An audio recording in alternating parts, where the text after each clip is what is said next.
තර්ක ශාස්ත්‍ර විද්‍යාත්මක ක්‍රමය විෂයට අදාළව අප විසින් වරින් වර ඉදිරිපත් කරන ලබන පාඩම් මාලාවේ තවත් වැදගත් පියවරක් ආරම්භ කරන්නයි බලාපොරොත්තු වන්නේ. තර්ක ශාස්ත්‍ර විෂයට අදාළව ඊටමත්ම ප්‍රධාන පිළේ විෂය ඒකකයක් තමයි අද දවසේ අපේ මාතෘකාව බවට පත්වන්නේ ව්‍යුත්පන්න.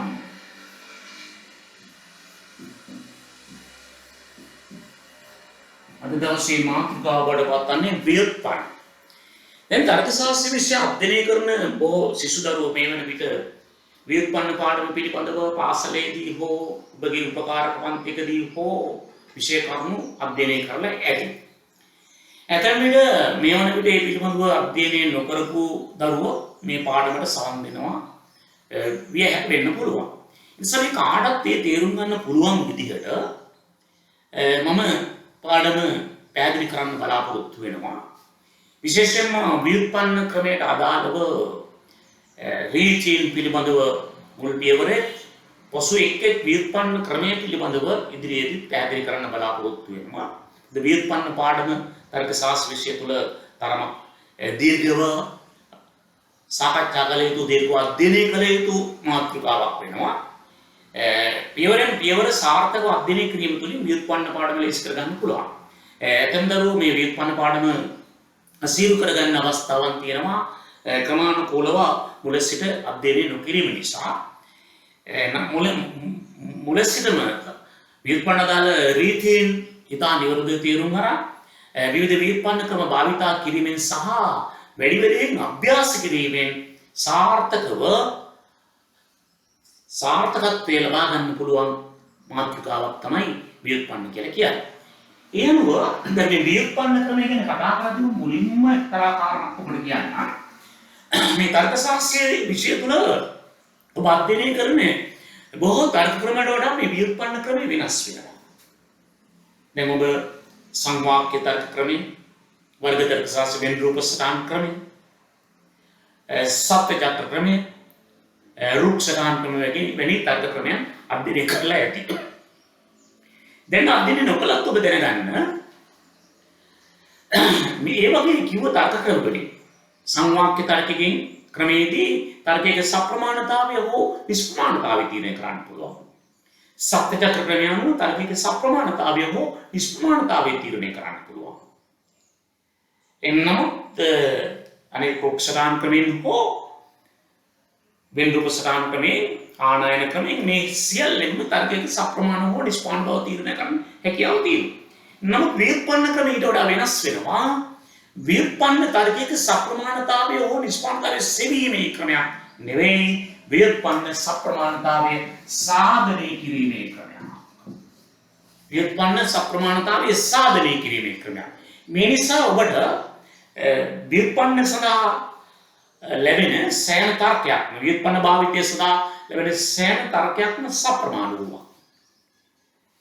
ඒ තර්කයේ සප්‍රමාණ වූයේ කෙසේද යන්න රීතීන් යොදාගෙන ඔප්පු කිරීම තමයි මේ ව්‍යුත්පන්න ක්‍රමයේදී සිද්ධ කරන්නේ. තර්කයක අවයවයන්ගේ නිගමනය ව්‍යුත්පන්න කරගන්නවා. නිගමනය ලබා ගන්නවා. ඒ ලැබුණ ආකාරය රීතීන් යටත්ව ඔප්පු කරලා පෙන්නනවා. ව්‍යුත්පන්න සාධනය කියන එකෙන් අදහස් කරන්නේ අන්න ඒ වගේ දෙයක්. ඊළඟ ව්‍යුත්පන්න සාධනය සඳහා අවශ්‍ය වෙනවා රීතී. ඒ රීතීන් හඳුන්වනවා අනුමිති රීතී. අනුමිති රීතී. අනුමිති රීතීන් මූලික වශයෙන් 10ක් පිළිබඳව කියවෙනවා. උසස් නව විෂය නිර්දේශය අනුව නම් අර ප්‍රබල වියෝජකයක් සැලකිලිට අරගෙන 11 වෙනි රීතියකුත් දක්වලා තියෙනවා. right. නමුත් මුල් අවස්ථාවේදී මේ රීතීන් 10 තීරුම් ගමු.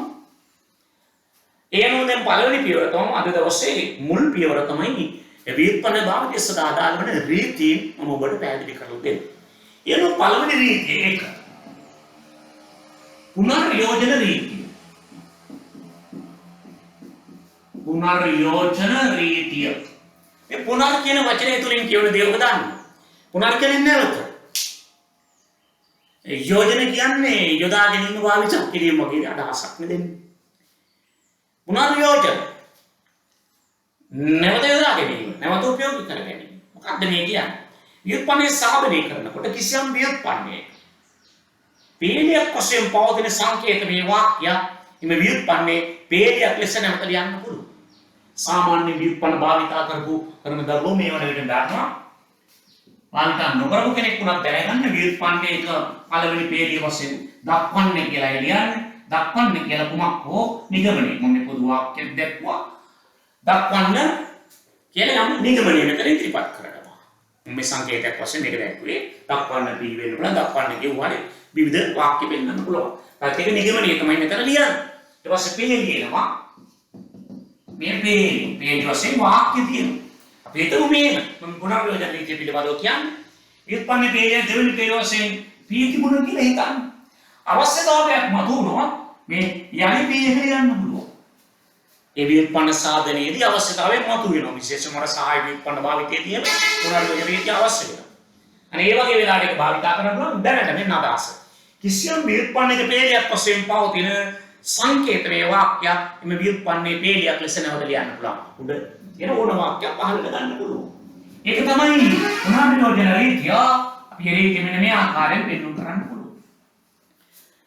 උඩින් පවතින වාක්‍යයක් ලියන්න පුළුවන්. නැවත යොදා ගැනීමේ රීතිය පුනර්යෝජන.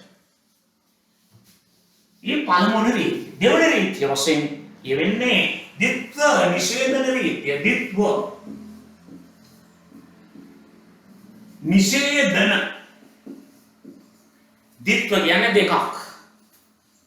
නිෂේධන කියන්නේ නැහැ කියන අර්ථය. නිෂේධන කියලා සංකේතයක් භාවිතා කරන දැනටත් ඔබ ditth නිෂේධන රීතිය. ව්‍යුත්පන්නයක පේලියක් වශයෙන් පවතින සංකේතමය වාක්‍යයක් දෙවරක් නිෂේධනය කොට එම ව්‍යුත්පන්නයේ පේලියක් ලෙස ලිවිය හැකියි. මේ පී කියන එක දෙකක් නිෂේධන දෙකක්. සරල අදහසකට පීවේ පී නොවන්නේ නොවේ. පී කියන්නේ වැසි වසිනම් වැසි නොවසින්නේ නැත. අර්ථයෙන් සමානයි. අවශ්‍ය නම් නිෂේධන දෙකක් සහිතව තියෙන වාක්‍යයක් නිෂේධන ඉවත් කරලා යන්න පුළුවන්. ඒ ආකාරයෙන් ලිව්වා ditth නිෂේධන රීතිය. ඒ දෙවන රීතිය තමයි ditth නිෂේධ. ඕනම වාක්‍යයක් දේවතාවක් නිෂේධනය කරන්න පුළුවන්. හරි? ditth නිෂේධන රීතිය. දෙවනම කියවෙනවා අස්ති ප්‍රකාර රීතිය. අස්ති ප්‍රකාර රීතිය ලෙසම හඳුන්වනවා. අස්ති ප්‍රකාර රීතිය. ව්‍යුත්පන්නයක පේලියක් වශයෙන් පවතින සංකේතමය වාක්‍යයක්. ව්‍යුත්පන්නයක පේලියක් වශයෙන් පවතින සංකේතමය වාක්‍යයක් ගම්ම්‍ය වාක්‍යයක් වූ විට. මෙන්න මේක ගම්ම්‍ය වාක්‍යයක්. එහෙම නැත්නම් ව්‍යුත්පන්නයක පේලියක් වශයෙන් ගම්ම්‍ය වාක්‍යයක් පවතින විටක. එම ගම්ම්‍ය වාක්‍යයේ පූර්වාංගයේ තවත් පේලියක් වශයෙන් පවතින විටක. දැන්වත් ඔබ දන්නවා නැත්නම් දැනගන්න. ගම්ම්‍ය වාක්‍යයක තියෙනවා අංගයන් දෙකක්. මුලින් පූර්වාංගය පසු අපරාංගය. මේ පූර්වාංගයේ පී අපරාංගයේ කිව්. ඒතර ගම්ම්‍ය වාක්‍යයක් තියෙනකොට එම ගම්ම්‍ය වාක්‍යයේ පූර්වාංගය තව පේලියක් වශයෙන් තියෙනකොට අපරාංගයේ පේලියක් වශයෙන් ගන්න පුළුවන්. අස්ති ප්‍රකාර රීතිය. ව්‍යුත්පන්නයක පේලියක් වශයෙන් ගම්ම්‍ය වාක්‍යයක් ඇති විටක එම ගම්ම්‍ය වාක්‍යයේ පූර්වාංගය තවත් පේලියක් වශයෙන් ඇති විටක අපරාංගයේ පේලියක් ලෙස ලිවිය හැකියි. අස්ති ප්‍රකාර රීතිය. දැන් මේ අස්ති ප්‍රකාර රීතිය භාවිතයේදී විවිධ ස්වරූප ඇති වෙන්න පුළුවන්. දැන් මේ විදිහ අවස්ථාවක් හිතන්න. මෙන්න මේක ගම්ම්‍ය වාක්‍යයක්. ගම්ම්‍ය මේ වියෝජකයේ තිබුණට ඒ ගම්ම්‍යයේ පූර්වාංගයේ තමයි පී වියෝජක කිව්ව අපරාංගය. ව්‍යුත්පන්නයක පේලියක් වශයෙන් ගම්ම්‍ය වාක්‍යය තියෙනවා. මෙන්න පූර්වාංගයේ තව පේලියක් වශයෙන් තියෙනවා. මෙන්න අපරාංගය ගන්න පුළුවන්. ඔය වගේ ඕනෑම ආකාරයේ වාක්‍යයකට ගම්ම්‍ය වාක්‍යයකට අපරාංගය ලබා ගැනීම සඳහා අස්ති ප්‍රකාර රීතිය භාවිතා කරන්න පුළුවන්. හතර නාස්ති ප්‍රකාර රීතිය. නාස්ති ප්‍රකාර රීතිය. නාස්ති ප්‍රකාර රීතිය. ව්‍යුත්පන්නයක පේලියක් වශයෙන් ගම්ම්‍ය වාක්‍යයක් තියෙනකොට ව්‍යුත්පන්නයේ පේලියක් වශයෙන් ගම්ම්‍ය වාක්‍යයක් තියෙනකොට එම ගම්ම්‍ය වාක්‍යයේ අපරාංගයේ නිෂේධනය තවත් පේලියක් වශයෙන් තියෙනකොට ඒ පූර්වාංගයේ නිෂේධනයේ පේලියක් වශයෙන් ලබාගත හැකි ව්‍යුත්පන්නයේ පේලියක් වශයෙන් ගම්ම්‍ය වාක්‍යයක් තියෙනවා. අපරාංගයේ කියු ඒ විරුද්ධ වාක්‍ය නිෂේධන කියු තියෙනවා. පූර්වාංගයේ නිෂේධන පී ලබා ගන්නවා. වැසි වසීනං ගඳ බිරේ ගඳ බිරේ නැත. එම නිසා වැස්සේ නැත. මෙන්න මේ වගේ දෙයක් තීරණය කරන්න පුළුවන් නාස්ති ප්‍රකාර රීතියට යටත්ව. තොර නාස්ති ප්‍රකාර රීතිය භාවිතයේ විවිධ අවස්ථා මෙන්න මේ වගේ අවස්ථා එක හොඳින් මතක තියාගන්න. මෙන්න ව්‍යුත්පන්නයේ පේලියක් වශයෙන් ගම්ම්‍ය වාක්‍යයක් තියෙන අපරාංගයේ නිෂේධන දෙන පූර්වාංගයේ නිෂේධන ලබා ගන්න පුළුවන්. නේ? කිව්වල විරුද්ධ වාක්‍ය නිෂේධන කිව්වනම් මේ ආකාරයෙන් මේ මාරුණා මේ නිෂේධන කිව් විරුද්ධ වාක්‍ය නිෂේධන පී ගන්න පුළුවන්. යම් මේකෙන් මේ රීතියේ මෙවන් ස්වරූපයක් ඇති වෙන්නත් පුළුවන්. මේ ගම්ම්‍ය වාක්‍ය පූර්වාංග නිෂේධන පී අපරාංග නිෂේධන කිව්. මෙන්න අපරාංගයේ නිෂේධනය මෙන්න පූර්වාංගය මෙන්න නිෂේධනය.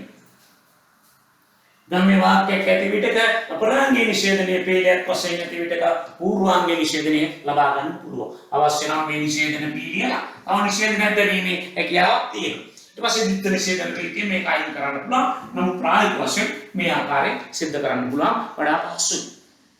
right මෙන්න නාස්ති ප්‍රකාර රීතිය. පස්වෙනිව සරල කිරීමේ රීතිය. සරල කිරීමේ රීතිය. ව්‍යුත්පන්නයේ පේලියක් වශයෙන් සංයෝජක වාක්‍යයක් තියෙනකොට ඒ සංයෝජක වාක්‍යයේ සංඝටකයන් සංයෝජකයේ පූර්වාංග අපරාංග කියන්නේ සංඝටකයන් කොටස් වෙන් කරන්න පුළුවන්. පී සංයෝජක කිව් වාක්‍යයේ පී වෙන් කරන්න පුළුවන් කිව් වෙන් කරන්න පුළුවන්. සංයෝජකයක් කියන්නේ ආ කරුණු දෙකක් එකට සිදු වෙනවා යන වාක්‍යයක්. ඔහු රැකියාවකට යන අතර උසස් වීමක් ලබා ගන්න. රැකියාවකට යනවා ඒ ගමන් උසස් වීමකුත් ලැබෙනවා. ඒක ඔහු රැකියාවකට යයි උසස් වීමක් ලබා ගන්න කියලා ඒක අර්ථ දෙකකට ගන්න පුළුවන්. ඔහු අයි සහ පාන් කරන. ඔහු බත් කනවා පාන් කරනවා කියලා වෙන් කරන්න පුළුවන්. ඒක තමයි මේ කියන්නේ භාෂාවෙම අපි වෙන් කරලා ගන්නවා. එක තනි කරුණු දෙකක් එකට වෙනවා පුළුවන්. ඒක කරුණකින් වෙන් කරන්න පුළුවන්. ඒ නිසා සරල කිරීමෙන් කරන්නේ ඒකයි සංයෝජක වාක්‍යයක් තියෙනකොට සංඝටකයන් වෙන් කරන්න පුළුවන් ඕනම දීර්ඝ සංයෝජක වාක්‍යයක එකක් මතක තියාගන්න මේ වගේ අවස්ථා හිතන්න. සමහර දරුවන්ට මෙන්න මේ වගේ ඒවා දැක්කම තේරුම් ගන්න අමාරුයි. මේ බලන්න මේක සංයෝජක වාක්‍යය. ඒ දෙපැත්තේ පී ගම්මේ කිව් එක පැත්තක් අනිත් පැත්ත කිව් ගම්මේ පී.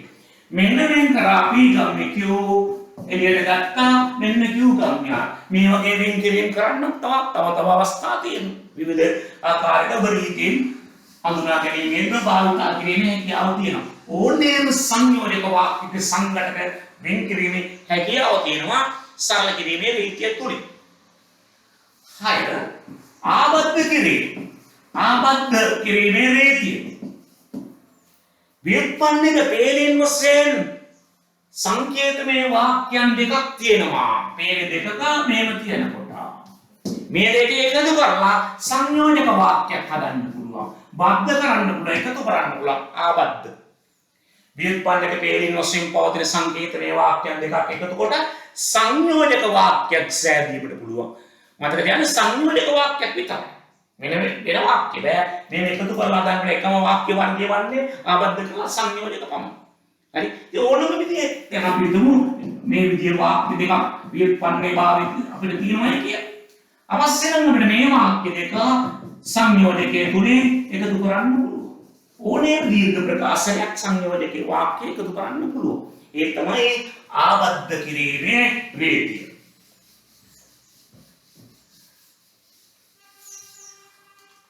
ආකලනය කිරීමේ රීතිය.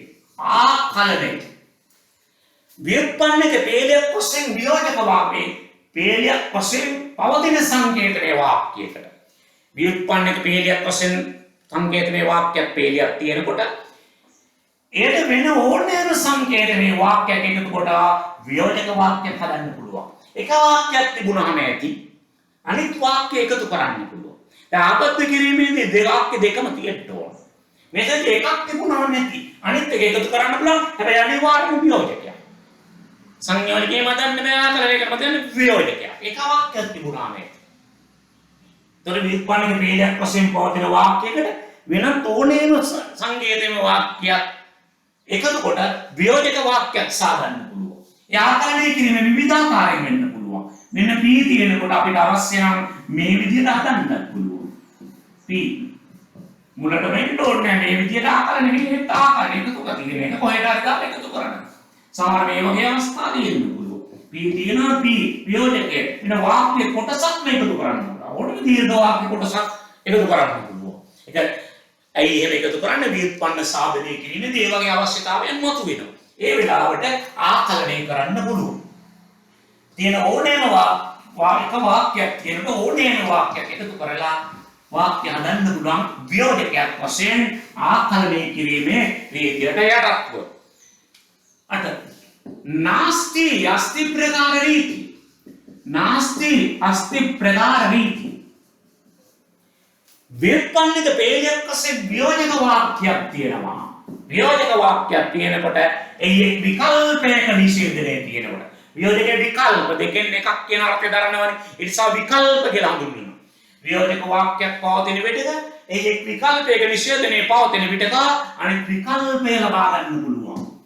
P වියෝජක Q තියෙනකොට P නොවේ එම නිසා කිව්වේ. බලන්න මේ රීතිය නාස්ත්‍ය ප්‍රකාර රීතිය. නාස්ත්‍ය කියන්නේ නැත කියන එක, අස්ති කියන්නේ නැත කියන එක. P වියෝජක P නාස්ති P නැත Q නැත නාස්ති අස්ති ප්‍රකාර රීතිය. වියෝජක වාක්‍යයක එක් විකල්පයක නිෂේධනය. මතක තියාගන්න දැන් මේක සමහරය වරදවට හදනවා. මේ පූර්වාංග නිෂේධනයම නෙවෙයි. වියෝජකේ පූර්වාංග නැහැ. සමහර අය නාස්ති ප්‍රකාර රීතියත් එක්ක මේක පටල ගන්නවා. මේ බලන්න. වියෝජක වාක්‍යයක් කියනකොට එක් විකල්පයක මේ නිෂේධන කිව්වොත් P ගන්නත් පුළුවන්. P නිෂේධන P තිබුණා Q ගන්නවා. Q නිෂේධන Q තිබුණා P ගන්නත් පුළුවන්. ඒක ඕනම ආකාරයක වෙන්න පුළුවන්. ඒ වුණානේ සමහර අවස්ථා මෙහෙම තියෙන්නත් පුළුවන්. P වියෝජකය මේ විදිහේ දීර්ඝ වාක්‍ය නැත්නම් මේ බැඳුණු සංයුක්ත වාක්‍ය දෙන්න පුළුවන්. මේවට කියන්නේ සංයුක්ත වාක්‍ය. මෙදිනනේ. ඒතර මෙන්න මේ විදිහට Q ගම්ම්‍ය ආරවල මේ නිෂේධනය තිබුණා අපි එළියට ගන්න පුළුවන්. ඒක්නාස්යස්ස ප්‍රකාරීති. ඒ රීතිය මේ වගේ ස්වරූප දැන් මේකත් තේරුම් ගන්න. P වියෝජක නිෂේධන Q තියෙනවා. Q මේ P එළියට. නිෂේධන P නෙමෙයි. මේ Q වල විරුද්ධ වාක්‍ය P වල විරුද්ධ වාක්‍ය නිෂේධන P දෙනවා Q එළියට. ඒ වගේ නම් මේ Q වල විරුද්ධ මේ නිෂේධන Q විරුද්ධයි Q. මෙතන Q තිබුණා මෙතන නිෂේධන Q. මේ කියනවා මේ බලන්න. මේ විරුද්ධ වාක්‍ය. ඉතින් මේ නිෂේධනයේ මෙතන ගිහලා Q මේව වුණා. ඒත් විරුද්ධ වාක්‍ය. වියෝජක වාක්‍ය තියෙනකොට එක් විකල්පයක නිෂේධනයේ අනිත් විකල්පය ගන්න පුළුවන් කියන එකට ඒකත් කලබලා ගන්න පුළුවන්. ඔය වගේ විවිධ ස්වරූපයන් අඳුන ගන්නවන රීති භාවිතදී ගොඩක් ළමයි අය කරුවන්ට ව්‍යුත්පන්න අපහසුයෙන් ඔයගේ රීති භාවිතය අඳුන ගන්න නැති හින්දා. ගම්ම්‍ය උභයගම්ම්‍ය රීතිය නවවෙනි රීතිය ගම්ම්‍ය උභයගම්ම්‍ය රීතිය. වචනයම ගම්ම්‍ය උභයගම්ම්‍ය. ගම්ම්‍ය වලින් අදන උභයගම්ම්‍ය. ගම්ම්‍ය වලින් මේ ගම්ම්‍ය මෙන්න ගම්ම්‍ය වාක්‍යය. බලන්න මේ තව ගම්ම්‍ය වාක්‍යයක්. මේ ගම්ම්‍ය වාක්‍යයේ ස්වරූපය බලන්න. මේකේ කිව්ව අපරාන්තයේ මෙතන පූර්වාංග අපරාන්ත මේම අවස්ථාවක එනිම උභයගම්ම්‍ය වාක්‍යයකට යන්න පුළුවන්. මේ බලන්න. මේ P උභයගම්ම්‍ය කියන එක ඇතුලේ මේ P ගම්ම්‍ය කියන පැත්තක් තියෙනවනේ මෙහෙම ගත්තා. මේ පැත්තට ගත්තොත් මෙහාට ගත්තා Q ගම්ම්‍ය P මේ Q ගම්ම්‍ය P. ඒක තමයි. එතකොට මේ විදිහේ මේකක් ව්‍යුත්පන්න පීඩයක් වශයෙන් ගම්ම්‍ය වාක්‍යයක් තියෙනවා. එම ගම්ම්‍ය වාක්‍යයේ අපරාංගයේ පූර්වාංගයේ අපරාංගය තව ගම්ම්‍ය වාක්‍යයක් තියෙනවා. ඒ දෙක එකතු කරලා උභයගම්ම්‍ය වාක්‍යයක් හදන්න පුළුවන්. ගම්ම්‍ය වාක්‍ය එකතු කරලා උභයගම්ම්‍ය හදන ගම්ම්‍ය උභයගම්ම්‍ය රීතිය. ඊළඟ රීතිය 10 වෙනුවට අපි කියන්නේ මේ රීතියේම අනෙක් ස්වරූපය. උභයගම්ම්‍ය ගම්ම්‍ය රීතිය. උභයගම්ම්‍ය ගම්ම්‍ය රීතිය මොකද වෙන්නේ? ව්‍යුත්පන්නක පීඩයක් වශයෙන් උභයගම්ම්‍ය වාක්‍යයක් තියෙනකොට මේ විදියට මෙන්න මේකෙන් ගම්ම්‍ය වාක්‍ය ලබා ගන්න පුළුවන්. හරිම පහසු කතාවක් නෙවෙයි බලන්න. මේකේ P ගම්ම්‍ය Q කියලා මේ පැත්තට තියෙනවා. මේක අපිට මෙහෙම ගන්න පුළුවන්. එහෙම නැත්නම් මේ බලන්නකො මේ පැත්ත Q ගම්මේ P කියලා මේ ඒක මෙහෙම ගන්න පුළුවන්. ඒතර උභය ගම්මිය ඇතුලේ මේ P ගම්මේ Q ස්වරූපයක් තියෙනවා Q ගම්මේ P ස්වරූපයක් තියෙනවා. ඒක වෙන් කරන්න පුළුවන් කියන එක තමයි උභය ගම්ම්‍ය රීතියෙන් කියවෙන්නේ. ඔන්න ඔය මුලින්ම අනුගත රීති 10 අපි හඳුනාගත යුතුයි. මේ රීති ඔබ නැවත නැවත ශ්‍රවණය කරන්න, නැවත නැවත බලන්න, ඔබලගේ සරහන් කොට විවිධ දේවල් කියවන්න. ඊට පස්සේ මේ රීතියෙන් ටික නිශ්චිතව නිවරදව හඳුනා ගැනීම තුළින් ව්‍යුත්පන්න භාවිතා කරන්න පුළුවන්. අද දවසේ මේ රීතියෙන් පිළිබඳව හඳුන්වා දීම මේ මොහොතේ කරන්න බලාපොරොත්තු වෙන්නේ. ඉදිරි පාඩමකදී ව්‍යුත්පන්න භාවිතයත් එක්ක අපි යලි හම්බ වෙනවා.